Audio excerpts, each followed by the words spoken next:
Good day everyone, I'm James and today pag-uusapan natin kung paano nga ba mag-develop ng questionnaire para sa research. Pinili ko itong topic na ito kasi isa ito sa pinaka-importanting skills sa paggawa ng quantitative at kahit qualitative studies. Maraming students ang nalilito kung paano simula, kaya dito bibigyan ko kayo ng clear at practical guide.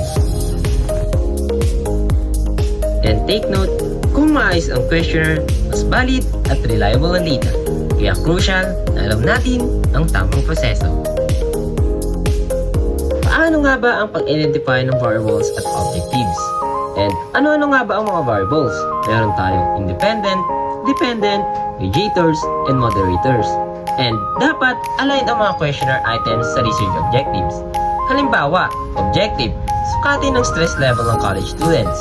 Items related sa frequency ng stress, symptoms, academic, pressure, coping, and others. And next, pagpili ng type ng questionnaire items. Sa ating questionnaire items, meron tayong closed-ended question, Likert scale, multiple choice, checklist, open-ended question, and short answer. And for guidelines naman po is required to be clear, simple language, avoid double-barred question, and avoid leading question. For example, before, I feel stressed and unmotivated every day. And after, I feel stressed before of school requirements, or I feel unmotivated to do my academic tasks. Next, ensuring reliability and validity. For content validity, i-check kung related talagang items sa variable. Phrase validity. Clear ba at madaling maintindihan ng respondents? Contract validity. Align ba sa theoretical definition? Or reliability testing. Cross-batch alpha for internal consistency. And next, pilot testing.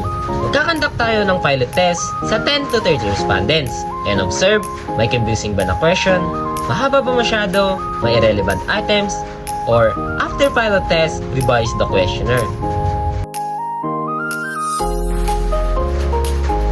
Let's go to ethical considerations. Meron dong anonymity and confidentiality, clear instruction and informed consent, optional ang pagsagot at may right to withdraw. Do not ask overly sensitive question unless necessary and ethically approved. Next, relation or connection to psychology. Psychological research heavily relies on accurate measurement. Questionnaires help measure constructs like stress, motivation, well-being, personality, coping, and attitudes. Ensure psychological constructs are quantified in a valid systematic way.